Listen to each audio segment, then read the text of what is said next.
அன்பு செல்லமே, எவ்வளவுதான் கடினமாக என்னுடைய வேலையில் நான் முயற்சி செய்தாலும் ஏதோ ஒரு பிரச்சனை வருகிறது. எந்த ஒரு முன்னேற்றமும் இல்லை. யாரும் என்னுடைய வாழ்க்கையில் நடுவில் வரக்கூடாது என்று நினைக்கிறேன். ஆனால் சிலர் என் வாழ்க்கையில் தேவையில்லாமல் வந்து என் சம்பந்தமே இல்லாதவர்கள் எல்லாம் வந்து என் வாழ்க்கையில் தொந்தரவு செய்கிறார்கள். என் வாழ்க்கையிலும் முன்னேறவில்லை, என்னுடைய தொழிலும் முன்னேறவில்லை என்று கவலைப்பட்டு கொண்டு அழுது கொண்டே இருக்கும் என் பிள்ளையிடம் ஒரு ஆறுதலான வார்த்தையையும் நடக்கப் போவதையும் சொல்லவே வந்துள்ளேன். என் தங்கமே, உன் வாழ்க்கையில் உன் தேவையில்லாத நபர்கள் உள்ளே வருகிறார்கள் என்றால் முதல் காரணம் அது நீதான்.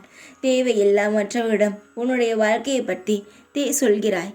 அப்படியே சொல்லவில்லை என்றாலும் உன்னுடைய முகத்தில் அந்த சோகமானது மற்றவர்களுக்கு நீ ஏதோ கவலையில் இருக்கிறாய் என்று காட்டிவிடுகிறது. என் தங்கமே, சின்ன பிரச்சனைகளை கூட நீ பெரிய பிரச்சனைகளாக பார்க்கிறாய். எவ்வளவு பெரிய பிரச்சனைகளை கூட சிறு கடுகாக பாரு என்று நான் சொல்லியிருக்கிறேன். ஆனால் நீ கடுகு போன்று இருக்கும் பிரச்சனையை கூட மலை போல பார்க்கிறாய். அதனால்தான் உன் முகத்தை வைத்தே சிலர் உன்னுடைய பிரச்சனைகளை கண்டுபிடித்து விடுகிறார்கள். அதன் மூலமாக சீக்கிரத்தில் உன் வாழ்க்கைக்குள் நுழைந்துவிட்டு உன் வாழ்க்கையை எப்படி கெடுக்கலாம் என்ற பல முயற்சிகளையும் எடுக்கிறார்கள். நீ முதலில் உன்னுடைய கவலைகளை எப்பொழுதும் நினைத்து கொண்டு அதை ஒரு பாரமாக சுமந்து கொண்டு இருக்காதே. சந்தோஷமாக இருக்க வேண்டிய நேரத்தில் சந்தோஷமாக இரு.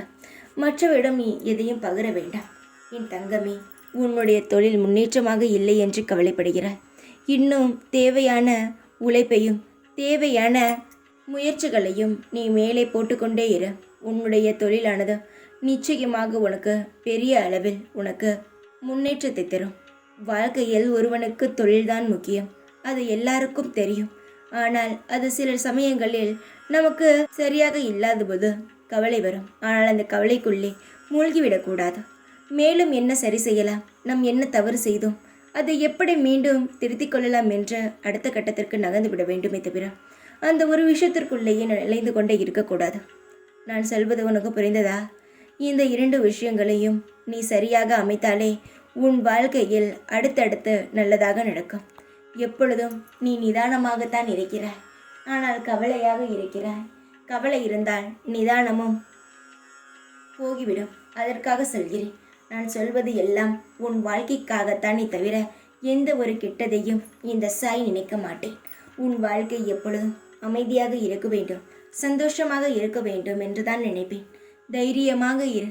இந்த அப்பா நான் இருக்கிறேன் எப்பொழுதும் உனக்கு துணையாக, பாதுகாப்பாக. தைரியமாக இரு. ஓம் சாய்ராம்.